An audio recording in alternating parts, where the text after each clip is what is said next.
Hey guys, Tyler Dowse here from Ty's Torque Talk. Today we're looking at a 2025 Jeep Grand Wagoneer. This is a Series 2 with the Obsidian package. So everything's completely blacked out, as you can see. We're actually down in Plano, Texas at the Huffines Jeep, Chrysler, Dodge, Ram dealership.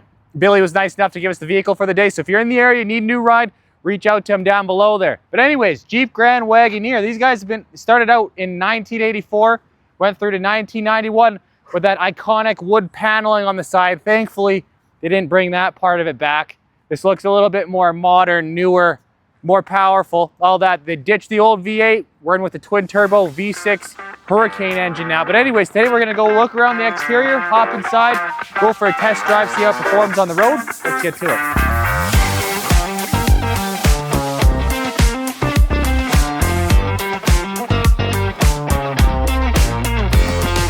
Okay guys, start off at the front end. Hood, it's looking good. It's a super wide vehicle. It's a massive hood on this thing. You got some vents up at the very back. Unfortunately, fake again. Did a Grand Cherokee L video the other day. It had vents all over and whatnot. Or sorry, not a Grand Cherokee L. It was a Ram 1500 Rebel. It was covered in fake air vents. So I hope Chrysler actually start switching that up a bit, make some of these function. All you gotta do is just take a knife, jab some holes through it, make it be super simple. But anyways, coming down, the rest of this vehicle looks fantastic from the outside. With that Obsidian package, you get all the blacked out decaling. You got your Wagoneer here with kind of half chrome and then black right up on the front. Then you got your forward-facing camera with a little spritzer below it. You got your radar right here at the front for your adaptive cruise control and hands-free driving. You got those front park sensors, our blacked out tow hooks, and just everything's blacked out and it looks really good. And this is all functional here up on the front end, all those vents, everything, the entire grille. And I think it looks super sharp. Then we got our headlights. So we got our sequential LED turn signals. We got LED headlights, high beams, and fog lights down below there. And it's black on the interior. The light housing is actually black as well too. So I think it just kind of ties in that whole Obsidian package really nice, rather than it being like a reflective material inside or chrome bits. I'm really loving this package a lot. But coming around the side, for our tires, we're looking at Pirelli tires. These are gonna be 22s. You have, when you go Wagoneer Series 2, you can go standards, 20-inch tires, or you can go 22-inch. So here we got the 22s in this Obsidian package.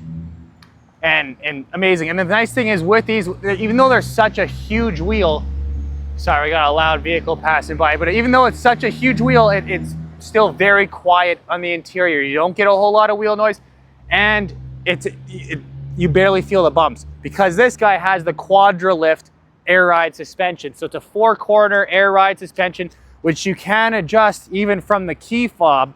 So if you're taking Graham out for a drive, you can actually double click the button right here, and it'll actually lower down that air suspension, open up this power deploying running board for you, and make it super low to actually climb into it.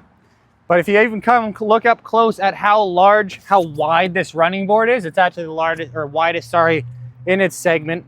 So your foot ain't missing that thing. You got a lot of real estate to put your foot on to climb into this guy. But anyways, mirror caps, blacked out body color. I'm loving that. We got the LED turn signal on it and the blind spot monitoring triangle right on the mirror itself.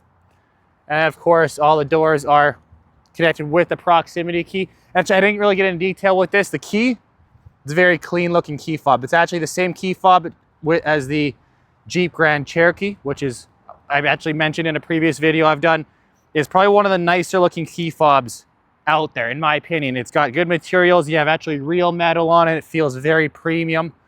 But anyways, working our way on back here, the very back end. Here's that, oh yeah, no wood paneling, like I said, like there is on the old Grand Wagoneer. Really glad that they didn't bring that back. But anyways, the whole back fascia now of the Wagoneer, I think it looks great. If you actually come up close, you know, like the lights are kind of like that 3D sort of design for those backup lights, but everything's LED. You have daytime running lights in there, LED, reverse lighting, brake lights, all that stuff. Your hitch is behind this cover here. I mean, 9,800 pounds of towing capacity with the Series 2 and that Quadralift air ride suspension. But then you got your Grand Wagoneer, big badging all the way across the back, a nicely square shaped or rectangular shaped back window here. And then you got the two cameras actually right here, the backup camera and then your camera for the rear view mirror. And both of them actually have spritzers as well too, so you can wash those off if they get dirty and mucked up. Down here in Texas, you don't have to worry about that as much. When I go back home to Canada, the roads right now are covered in slush everywhere, and the whole back end of SUVs will get completely caked with debris and everything. You can't see out of any of your cameras. And then we got our backup sensors down there at the bottom. But anyhow, let's pop open this back hatch now, have a look at how much storage you got in the back seat of this, or in the trunk of this Grand Wagoneer. Okay, popping open the back hatch here, so you can obviously go through the button on the bottom here on the key fob, or you can swipe your foot along the bottom. Ah, I did it twice. Swipe your foot along the bottom if your hands are full, and she'll pop on up nice and slow. But anyways, you get a boatload of storage in the back of the Grand Wagoneer, and they actually have really kind of nice plush carpeting. They feels very premium back here. I was actually quite surprised when I popped this open the first time. You get a whack of storage on under here. You got like your jack for lifting up the vehicle, repair kits, all that good stuff. Plenty of tie-down points. There'll be more as we get the seats starting to fold down. And you got that Macintosh speaker system, so you got one of the subwoofers here in the very back end. And then lots of fastening points. And then your button to actually close the back hatch is on the side, as opposed to the tailgate itself, which I actually happen to really like. But anyways, cargo capacity. With the third row up, you're looking at about 28 cubic feet. When you fold down this back third row here, with the buttons right here on the side, just click those, and they pop on down. So with those folded down flat, 74 cubic feet with the third row folded down. And then with the second row folded down as well, we're looking at 96 cubic feet of space, which is a lot. But when you actually can just compare it overall to all of its competitors in this segment, you know, for example, like the Toyota Sequoia, with it being that hybrid lifted up in the back here, really eats up a lot of that vertical storage room. That's only 86 cubic feet, so it's 10 less than the Grand Wagoneer. But if you look at a GMC Yukon Denali, which I have a video of on my channel here, it actually has 122 cubic feet of storage as opposed to 96 inside this Grand Wagoneer, and that's with all the second and third row folded down flat. But anyways, this is going to be more than I'd ever really need anyhow. But anyways, that's about enough for cargo room. I said we actually hop in the side now, have a look at that passenger seat in the front row of the Grand Wagoneer. You guys, let's have a look at the interior now, starting off over there at the doors. I love all the material, top to bottom, everything they use. Everything on this door is extremely premium feeling. Normally, automotive manufacturers cheap out right at the very bottom door bins. They put the hard, cheap, crappy plastic. It's not leather wrapped, but it is a soft touch material still, even around those door bins. Then you got those big Macintosh speaker right in the middle with that chrome bit shooting out across to the other end, but a very premium sounding sound system. And then you're working your way up a bit more. You got leather on that armrest, your window controls, and then your seat controls are not where they would normally be. They're actually on the door now, kind of like a Mercedes-Benz. And it's all encased in that piano black, which looks good right now because it's clean, but that's not going to age very nicely because there's buttons on it. It's going to get covered in fingerprints, but before it even rolls off the lot here. But what the buttons do are very interesting. So passenger seat, you even have memory seating for 2 people.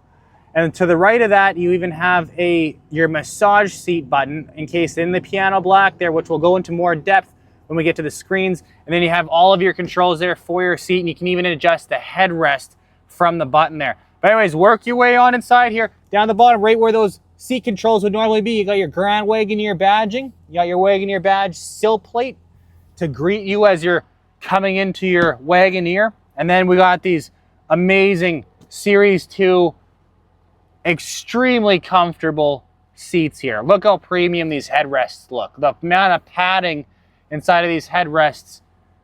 It's got more than my bed. It looks amazing. Then you got that Series 2 badge right where your shoulders are.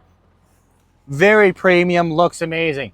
Working our way up to the top though, all the headliner, you're encased and wrapped in Alcantara leather. And that goes all the way to the very back of the vehicle. And you also have this full-size panoramic sunroof that's gonna cover over your front and second row. Then you even have a second sunroof at the back, which we'll show you in a minute, going over top of your third row passengers as well. But anyhow, start over at the dash on the inside here. So obviously the top is all encased in that very nice leather. You got your Macintosh speaker peeking out right at the corner of your windshield right there. And then you got a whole boatload of piano black, fingerprint galore. It looks good because we're brand new still. When you drive away, it's gonna get ugly and yucky. But anyways, we got our passenger information screen here. It's got the privacy glass, so you have to look straight on it to view anything on here for safety, so the driver's not looking at it. You can even pull up navigation, watch the maps, enter locations for your driver that'll actually pop up on his information screen in front of him, so he doesn't have to take the eyes off the road as he's cruising along. You can even go plug in HDMI. You can go to YouTube, watch some Ty's Tour Talk videos as you're cruising around. But right below that, you got you keep getting reminded over and over that you're in the Grand Wagoneer. One thing I'm not a huge fan about is the size of this glove box. I think it's very shallow. It's not that big. It's nicely damped. It comes down nice and slow. You even have some chrome work in the middle where that handle is. It can lock even, but it's very small. And in the Grand Wagoneer, you'd expect lots of storage. But anyways, coming on over here, top of the business, you got the sunroof controls, SOS assistant, pot lights. You can control your back hatch from there. And then coming on forward, you got a premium looking, I call them taco holders. So they look like they'd fit tacos perfectly, but your sunglass holders right there. And then you got your digital rear view mirror that we showed you the camera for on the back end. Loving that. And coming on down, we got our main infotainment screen here. You actually have the buttons on the sides here for your heated and ventilated seats. On the driver's side, you also have the heated steering wheel with 3 stages. Close that down. But I like how they have they're not manual buttons, but it's actually just spots where those buttons will always be, because you can also access that stuff inside the screen, right? You can go to comfort mode, access all of your climate controls inside the screen there, which I hate. I like our manual buttons, which this Grand Wagoneer is keeping. Really, really happy to see that. But anyways, Uconnect 5 infotainment system. You got very clear, crisp graphics on it, very high resolution, and the refresh rate is fantastic. It's very intuitive, very responsive.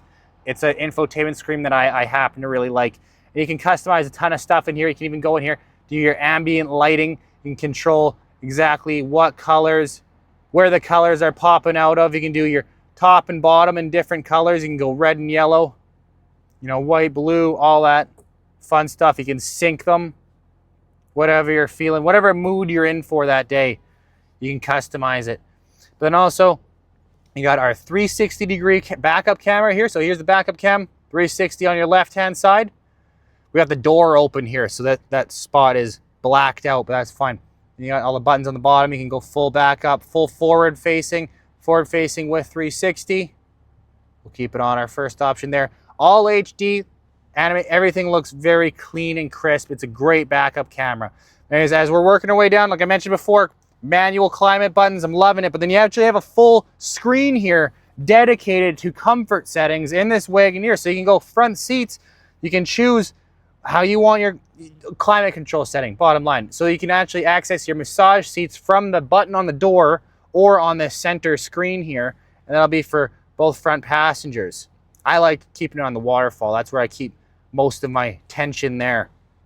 And that button for that side screen, the passenger screen, is actually right there, which you can turn it on and off from.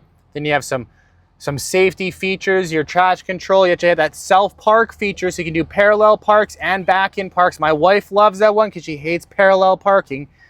And then as we're moving over, you got your lane departure mitigation. You got that pesky engine on and off button, which we always keep off right away. And then you can just have that screen turn right off. And you got a separate storage compartment in there with wireless charging pad at the very bottom. A whole boatload of charging. So you got your 12 volt, 2 USB-A, 2 USB-C, auxiliary cord in the middle, and then that HDMI so you can plug in your Fire Stick and watch Ty's Torque Talk videos as you're cruising around.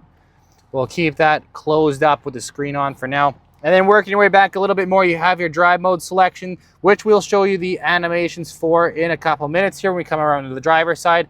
Here is your dial for shifting gears. And I'm going to put my microphone next to it because it's real metal and it feels very premium and heavy and has good clicks to it as you spin it around. Then you have that quadra lift air suspension control. Here on the side you have off-road 1, 2, normal, and aerodynamic mode. It'll actually go to aerodynamic mode by itself as you're driving at highway speeds. It'll dip that nose down a bit to make the vehicle a little bit more efficient as you're cruising at those higher speeds. Then you got your crawl control feature right at the bottom because you still can't off-road it. And then your four-wheel drive low. You got that neutral button there in that middle there. So you actually can flat tow this behind your RV. And then we got our cup holders encased behind this nice little door here. I'm loving that they didn't use the piano black for all of this section here. I'm glad that they actually brought some of that texture from the dash here, brought it down here. But anyways, you got your 2 cup holders, maybe a slot for your cell phone there. Then our center console, you got a nice shallow pocket here with a USB-C and a USB-A. It's all textured inside. You got good leather work, nice soft leather on either side. This big chrome button here, you flip it up and you got your own cooler inside, or a refrigerator inside there. Sorry, it's a little bit dirty, but it's all lit inside. And I'm a dad, so I'm loving this. I would love to have that because my daughter, I could put her bottles of milk in there, keep them nice and cooled so they last a little bit longer. Or you can just keep it off and just use it, and just use it as a normal center console. But anyways, let's come over to the driver's side now, have a look at the steering wheel and our instrument panel for the driver's seat. See how that all looks. Okay, driver's side time. So touching on the doors, exact same as the passenger. I like to usually point these out because they typically have memory seating for 2, but passenger side actually had that too on the Grand Wagoneer. You don't see that very often. It's a great feature. Got that Grand Wagoneer illuminate, or I think it illuminates. Actually, I'd have to come back here at nighttime. I thought I saw it earlier, but now I'm not sure. Big sill plate at the very bottom there, real metal. These seats are so comfortable. Like, I didn't talk about them a whole lot on the other side. They're a pleasure to sit in. I'm loving it. But anyways, come on inside. Let's have a look at the steering wheel now and the gauge, the instrument panel for your driver's seat. I just push my seat back a little bit here. But anyways, interesting looking steering wheel in the Grand Wagoneer. You got that Grand Wagoneer name right up front and center. No spokes or anything kind of popping down in the middle here. Just all nice and wide open. You got that flat bottom bit with this kind of chrome piece there. You have almost like a, not quite carbon fiber looking material, but similar with some nice chrome work. And then all obviously wrapped in very premium feeling leather. Got that cross stitch work that you got on the dash and the seats. One thing I don't like about it, we all know what I'm about to say, piano black buttons. They look good because it's brand new. That ain't gonna age too well though. But anyways, what does look good is this 12.3-inch driver display screen. Now, you have a whole plethora of information that you can go through in here. I'm not gonna go through every single page and bore you guys with it, but here for the main speed pages, you got your digital dials there. You can also just go an RPM gauge on the very bottom and then digital speed in the middle. I like this one preferably for myself. Scrolling down, we got our driver info for adaptive cruise control and active lane management. Our PSI for our tires. It's actually a big screen with a bunch of different vehicle information screens on it. I'm just going to scroll through it quick. If you want to stop at one, pause the screen and examine it in deeper detail. There's our fuel economy. Now, I have been driving it pretty hard. We've been idling for quite a while now while filming, so it actually does get better fuel economy than that, but we'll talk about that more when we actually go for the drive. We got our trip infos, navigation screen, and super crisp detail in this. It looks very good. When you actually are connected to Apple CarPlay and Android Auto wirelessly through your phone, you can actually, when you pull up destinations, it pulls up on this screen as well too as your main infotainment screen there. We have our off-roading pages, I should say, terrain status. You got your vehicle dynamics, tells you how much you're actually turning that wheel around, bring it back to 0, keep them front and center. You got that pitch and roll as well. And trailer tow modes, your audio, messages, settings, heads up display. Of course it has, so you can actually get like an RPM gauge on here, the speed limits, your speed. It'll tell you next turns for whatever you have inputted in your navigation.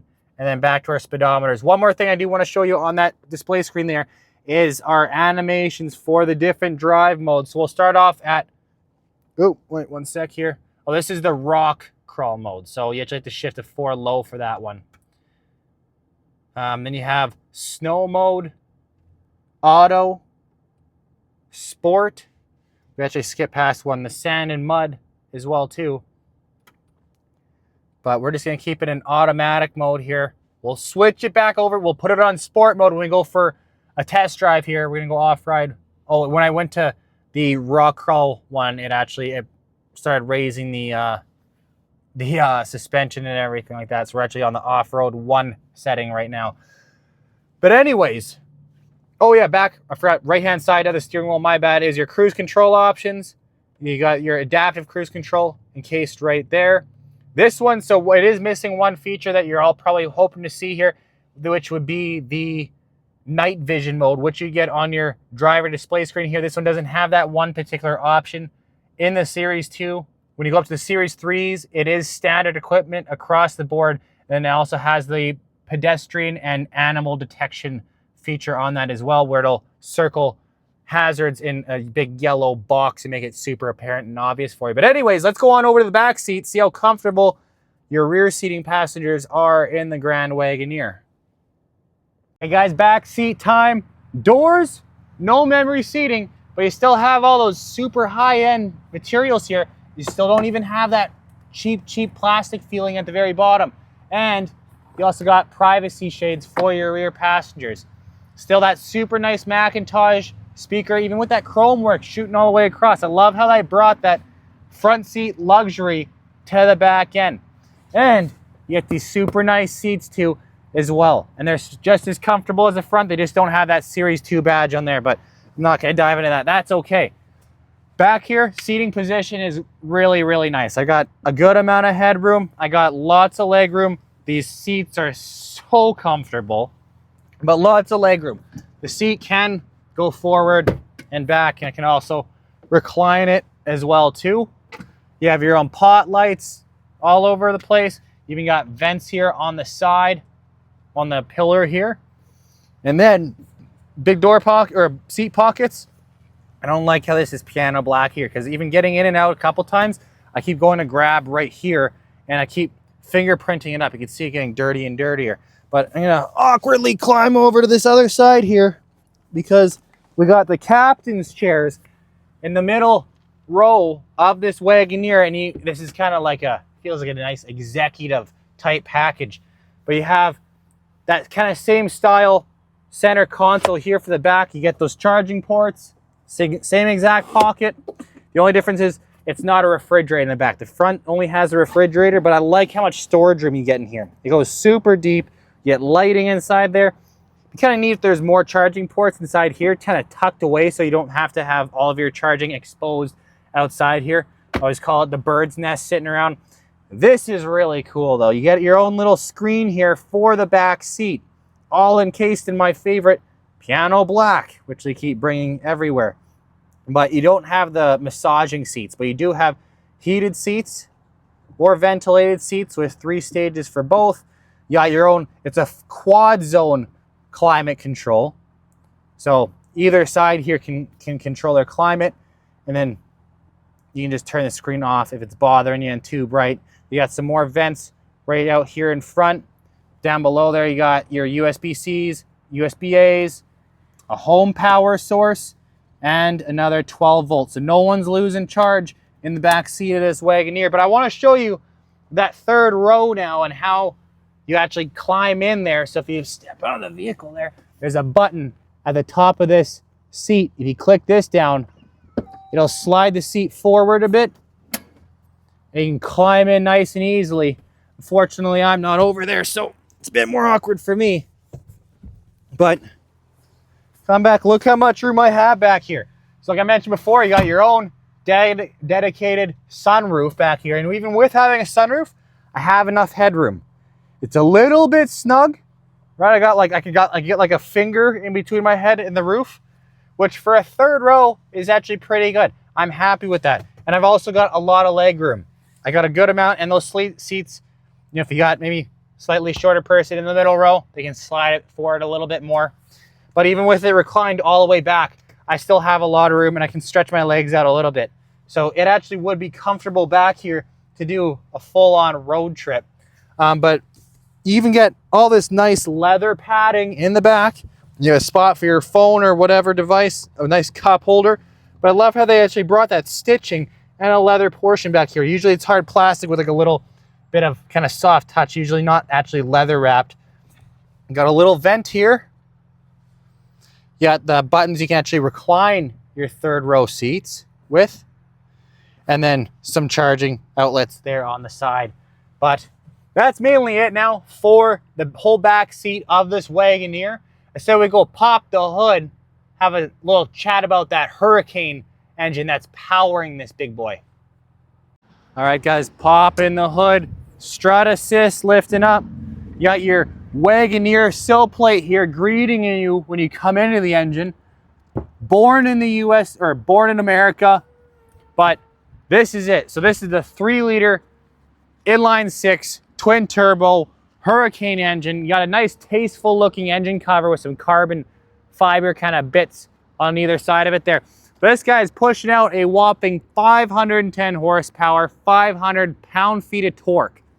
Now, couple good things, couple bad things about this engine. A, super powerful. This thing is insane to drive. I drove a couple Ram 1500s with this engine option, the high output Hurricane, and the 0 to 60 time is only 0.1 seconds slower than a Ram 1500 TRX. So this thing really pins you to the seat.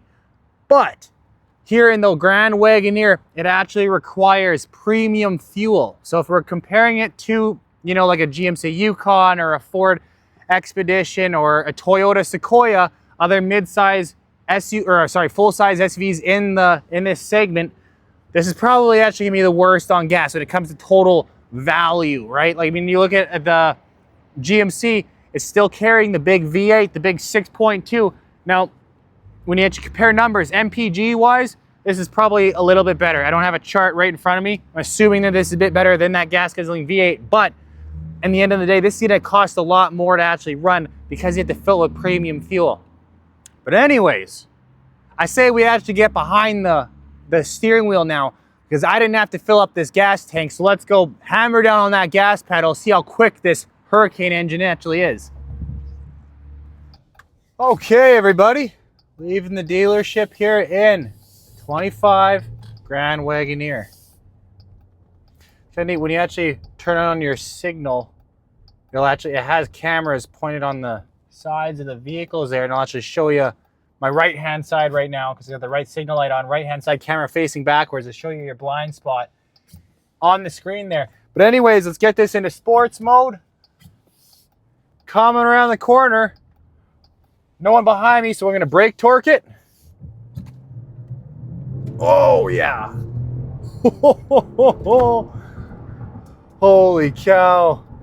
Yeah, no, this high output Hurricane engine just has so much power. This thing is awesome. It's such a joy to drive. Yeah, right when you actually put it into sport mode, I got the little animation on the dash there. You probably can't see it, but for lowering the vehicle into the aero mode to make it a little bit more aerodynamic, a little bit quicker. Anyways, here, let's slow down a little bit. I'll drop it down to about 35. We'll hit the gas one more time. Oh, wow. Yeah, so you got a little bit of turbo lag, but once those guys kick in, and they get spooled up and just release all that power, wow, it just pins you to the seat, and you're in this massive full-size SUV. So overall, I'm extremely, extremely impressed with this Hurricane engine. I went nuts over it too. I got another video if you want to watch. It's a Ram 1500 Limited with the high output Hurricane. I got another video with that on there, and I was going nuts over it as well too in that video. But it's such a joy to drive. Like it's so fast. It feels like you're in a sports car, but then you have the practicality of the full-size SUV, and it feels so luxurious in here. All the materials, everything that you touch, everything that you're even able to reach is covered in leather, Alcantara, chrome, aluminum, some sort of nice premium material. And it looks really nice, especially with this obsidian package. It's a pleasure to look at. It's a pleasure to drive. You know, you have all the comfort settings that you can ever imagine in here with like your massage seating. That Quadra lift air suspension is a delight as well too. Right, even with it in sport mode, like the thing is, because it adapts to what you're driving, and if you're taking a turn, it'll stiffen up a little bit, keep you a bit more planted. But even when you're just driving in a straight line, even like lower speeds, it's not uncomfortable. It doesn't stiffen up so much where you feel every single bump in the road. But I have it back in automatic right now, and everything just loosens up, and you're just floating along the roads here. But anyway, come around this corner, we'll hit the gas one last time. Oh yeah. Yeah, so there is a bit of lag for sure, but wow, when that power does come through, can't even remember that old 5.7 V8 Hemi, I completely forgot about it. But anyways, guys, we're gonna wrap this test drive up here. Gotta head back to the dealership, give Billy his Grand Wagoneer back, and we'll see you back outside. Okay, guys, that has been the 2025 Jeep Grand Wagoneer Series 2 Obsidian package. I actually really liked it. I think it's an overall very sharp looking vehicle, lots of power, extremely comfortable inside, a lot of high quality luxury amenity features. But let me know what you guys think down in the comments below. Leave me your thoughts on this Grand Wagoneer. Do you like this option? Do you think it's a better option than the GMC Yukon, the Sequoia, or the Expedition out there, or in the Lincoln Navigator? Let me know what you guys think and what you want to see next. But anyways, thanks for sticking around to the end of the video. I really appreciate it. Go follow me on all my social media. Go follow Ty Torque Talk on all social media platforms, because we had to do car reviews with a special guest to let you find out who that might be. But anyways, if you're not a subscriber already, hit that like and subscribe, comment, share button down below. If you are a subscriber, thanks for sticking around. Thanks for following me and supporting the channel. We'll catch you on the next one.